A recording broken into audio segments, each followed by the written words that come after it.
الرحمن الرحيم. السلام عليكم ورحمة الله وبركاته متابعينا الكرام، اهلا وسهلا بيكم في كل مكان. فيديو جديد، حلقة جديدة اكيد كالعادة هنتكلم فيها عن النادي الاهلي، هنرد فيها عن كل الاكاذيب والشائعات بالادله والبراهين على كل التجاوزات اللي بتوجه ضد النادي الاهلي. لكن في البدايه ما تنساش افضل حاجه بنبدا بيها فيديوهاتنا هي الصلاه على الحبيب، اللهم صل وسلم وزد وبارك على سيدنا وحبيبنا وشفيعنا سيد الخلق اجمعين سيدنا محمد صلى الله عليه وسلم.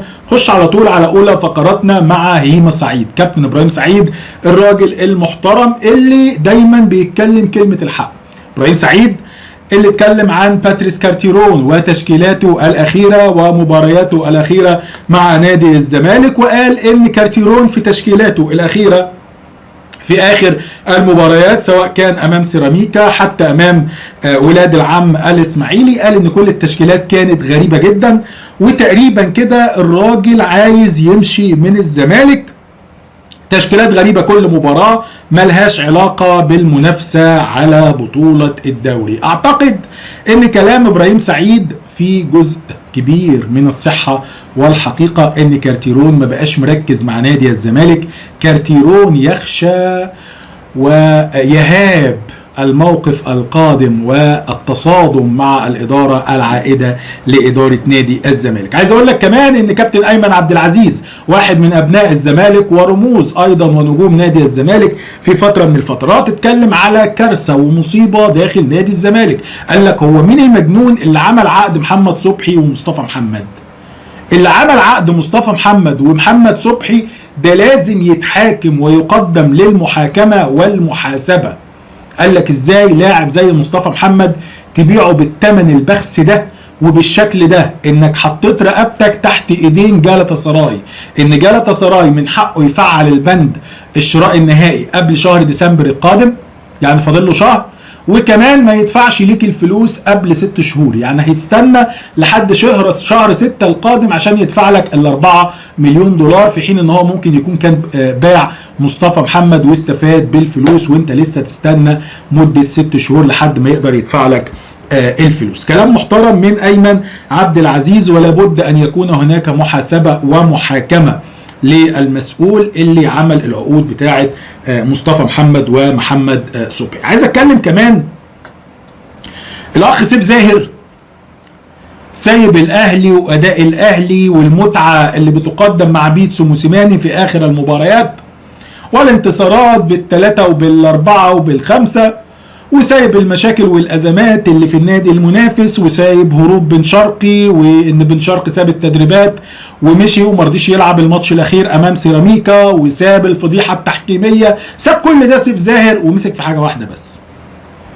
قال لك انا عايز اعرف ايه مشكله كهربا وليه مستبعد وليه موسيماني مش مقتنع بكهربا. يعني انت خلاص سبت المشاكل والازمات اللي عند نادي الزمالك وسبت الحاجات الايجابيه عند النادي الاهلي وما لقيتش غير اللبانه اللي الاعلام ماسكها بقاله سنتين. كهربا ماشي، كهربا يرحل، كهربا يدرس الرحيل، كهربا يطالب وكيل اعماله بالبحث عن عروض خليجيه بسبب الرحيل، موسيماني بيكره كهربا، موسيماني بيطفش كهربا، وما اتكلمتش عن اي حاجه تخص النادي المنافس. طيب تعال نروح لموضوع اخر. امبارح كابتن شوبير كان مستضيف احد الصحفيين الزملكاويه، واللي كان بالمناسبه في وقت من الاوقات رئيس تحرير لمجله نادي الزمالك. قال لك ايه؟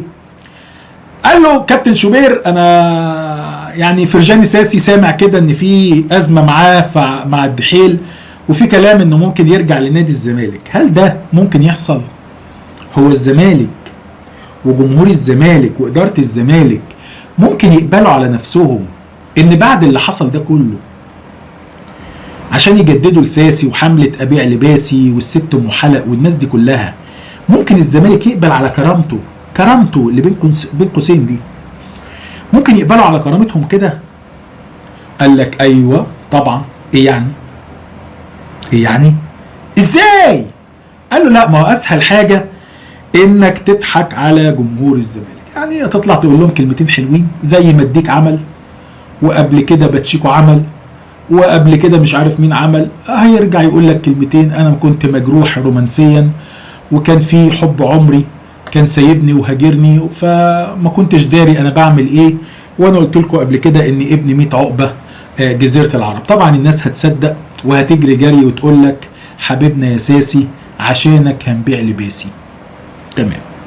في واحد معتوه الناس بتقول له رد عليه، اسمه سمسم الواطي او اسلام الواطي. اسلام الواطي قبل كل مباراه للنادي الاهلي اللي هو تحت شعار يقول لك ايه، الدراسات والاستنباط بيقول ان الاهلي هيخسر الماتش الجاي من سموحه، ويقعد قبل الماتش يقول لك سموحه ده احسن فرقه في مصر، وسموحه ده يقدر يكسب الاهلي، وسموحه يقدر يبهدل الاهلي. المهم يجي الاهلي يكسب، يطلع علينا اسلام الواطي يقول لك ايه بقى، الاهلي فاز على سموحه الضعيف بالاربعه، والزمالك كسب سيراميكا المقاتل 1-0. هو انت يا اسلام يا واطي يا بتاع البليله، هو انت فرقتك تكسب بالعافيه يبقى المعنى كده ان الفريق اللي قصادها مقاتل؟ والنادي الاهلي لما يكسب فريق بالاربعه يبقى متواضع وضعيف؟ انا متفق معاك، لما فرقه اكسبها بالاربعه تبقى متواضعه وضعيفه. طب يا سمسم يا بتاع البليله، ما رايك ايها السمسوم الواطي، ما رايك في فرقه بيتقال عليها منافسه ليا شيلتها 5 مع الرأفه؟ هل الفرقه دي متواضعه ولا ضعيفه ولا فرقه درجه تانية ولا فرقه شوارع ولا فرقه تحت بير السلم؟ اختار يا سمسم وابقى عرفنا. لما سموحه عشان كسبته 4 متواضع وضعيف، النادي اللي كسبه 5 يبقى ايه رايك فيه يا سمسوم؟ طبعا للاسف جمهور النادي الاهلي هو اللي بيعمل سعر للاشكال اللي زي دي. تخش مثلا على الفيديو من دول على الفيس تلاقيهم جايب فوق ال 100,000. فوق ال 100,000 دول هتلاقيهم 70-80 ألف أهلاوي داخلين يضحكوا. انتوا اللي بتدوا فرصة للأشكال اللي زي دي إنها تنمو وتتكاثر، بدل ما تشجع الأهلاوي اللي زيك وتشوف المحتوى اللي بيقدمه وتحاول تدعمه. لا، أنا هتريق على الأهلاوي وأروح أدعم الأخ اللي زي إسلام الواطي واللي زي موحى واللي زي مش عارف مين، يقعد يضحك علينا ويضحك على الجمهور بقى تحت شعار ان انا المحايد، ان انا الزملكاوي اللي بفهم، ان انا الزملكاوي اللي بقول الحق، وهو ولا بيقول حق ولا نيله. يعني واحد زي موحى ده من 4-5 شهور 6-7 شهور قبل ما مرتضى منصور يخرج من الزمالك كان بيشتم ليل نهار جمهور الاهلي وبيشتم الخطيب، ويلا يا حراميه الساعات ورجع الساعات يا خطيب يا حرامي، ويلي يلي يلي يلي. النهارده للاسف اللي بيدعم موحى ده احنا جمهور الاهلي، احنا اللي بنطلع موحى. واول ما مرتضى هيتمكن من مجلس اداره نادي الزمالك، انا بقول لك على مسؤوليتي، هتلاقي موحى تحت رجلين مجلس اداره نادي الزمالك. طيب الاخ عماد زباله، كلكم عارفين طبعا عماد زباله واحد من بتوع الميكروباص القدام، قال لك ايه؟ قال لك طبيعي ان مجلس اداره الاهلي يكسب باكتساح، ما هو عامل انجازات زيه زي مرتضى منصور. لا معلش مع احترامي، معلش يا زباله، انت ليه المقارنه اصلا؟ ايه وجه المقارنه؟ نادي بيعمل انجازات وطفرات على كل الاصعده، ايه اللي يدخله في مقارنه مع نادي تاني؟ مع احترامي الكامل لاي شخص، ايه اللي يدخله؟ نادي كسبان 9 و10 وكسبان كل البطولات وبيعمل انشاءات وبيعمل عائد وايرادات للنادي، والميزانيه بتاعته بتخش على 2.5 مليار، عايز تسويه بنادي تاني مديون لطوب الارض؟ يا راجل احترم نفسك يا راجل، اذا كنت انت زباله فاحنا ما بنحترمش الزباله. مجموعه المعاتيه اللي طلعوا هاجموا اداره الاهلي والكابتن محمود الخطيب بشكل مزري يوري لك قد ايه هم شويه حمقى، مجموعه من الحمقى. وطلع قال لك ازاي الخطيب يعمل بيان ونعي للمستشار جلال ابراهيم وما يذكرش فيه مرتضى منصور؟ ازاي؟ عارف انت اللي هي فيرجينيا جميلة الجميلات في مسلسل الكبير، قال لك بعت لنا واحد مساعد ليه واستكبر يجي لنا ونزل له في وسط الشارع. هو ده النهارده نادي الزمالك برئاسة مرتضى منصور بيتقدم ببيان تهنئة للنادي الأهلي. يعني الزمالك قال لك لا، ما عندناش حاجة اسمها ليه ما قالوش مرتضى منصور وليه ما قعدوش مرتضى منصور، لا، بنوجه تهنئة وبنشكر نادي الأهلي على بيان النعي اللي نزله النادي الأهلي. طبعا الناس القبيضة اللي بتحاول تحلل القرشين اللي بيقبضوهم، واخد بالك، اتبطوا دلوقتي، اتبطوا خلاص. ما هو اذا كان صاحب الشأن بيقول لك مالكش دعوة، انا كمرتضى منصور بقدم تهنئة اهو، بقول لك مالكش دعوة وما تتدخلش. الصفتي اللي لعبت النادي الاهلي وهجوم النادي الاهلي عبر تاريخ الصفتي كله، سففوا النجيلة في كل ملاعب مصر. في بورسعيد سففنا النجيلة، في انبي سففنا النجيلة، في الزمالك سففنا النجيلة. الله يسامحك يا فلافيو، الله يسامحك يا عماد يا متعب، خليت الواد لا نافع لا بالطول ولا بالعرض، وبقى عامل شبه الجدي لا مؤاخذة، لا بيبطل مقمقة ولا بيعمل مش عارف ايه. النهارده الاخ الصفتي بيقول لك الاهلاويه عمالين بيحتفلوا ببطوله عليها شبهات، بنالتي لاشرف بن شرقي والاحتواء بتاع الحكام الافارقه، وكمان ما كانش الطرف الافضل في المباراه. معلش، خد انت الطرف الافضل واقعد بيه على جنب، ولا اقول لك خد الطرف الافضل على الزغلول بتاع معلول، على القضيه ممكن، واقعد اتفرج عليهم، هيبسطوك وهيمزجوك زي ما كان بيمزجك فلافيو ومتعب.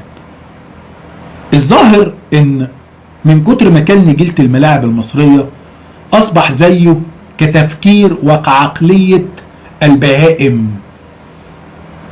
مين اللي بياكل النجيلة؟ البهائم. اهو ده عامل زي الحمار او زي الجحش في ليلة العيد، لا عارف النهاردة ايه ولا بتاع، وزي برضو الحمار اللي بياكل في النجيلة، لا النجيلة بتخلص ولا الحمار بيشبع. طيب النهاردة بمناسبة القاضية ممكن والتاسعة، ده الغلاف بتاع مجلة الزمالك يا جماعة قبل التاسعة. سبحان الله، الغلاف ده فيه مجموعة من الجمل فعلا تحققت، ولكن بالعكس في مباراة نهائي افريقيا. الغلاف فوق قال لك كتيبة الاعدام الزملكاوية جاهزة للاهلاوية. اعتقد بعد المباراة عرفتوا ان مين اللي كان معمول له كتيبة الاعدام. المستشار مرتضى منصور: سنهزمهم بالضربة القاضية. سبحان الله، يجي ماتش نهائي افريقيا وتاخدوها بالقاضية برضو. يعني هو قال لك سنهزمهم بالقاضية، يجي عصام الشوالي يقول لك القاضية ممكن ويكسبكم بالقاضية. قال لك محمود علاء جاهز وسيشارك في المباراة. اهو ده اهم لاعب بقى. يعني تخيل دلوقتي لسان الزملكاوي يقول لك ايه؟ يا ريته ما كان جاهز للمباراة، ويا ريته كان فضل مصاب عشان ما يلعبش الماتش ده. ما هو لو ما كانش لعب كان لعب حد تاني وما رجعش الكورة وباصة الاسيست العالمي العظيم والتاريخي لمحمد قفشة اللي عدلها وشاطها في الجول. قال لك اللي خايف يروح، اللي خايف يروح، ده شعار النادي الاهلي اصلا من قديم الازل. من 2005 جمهور الاهلي بيستخدمه.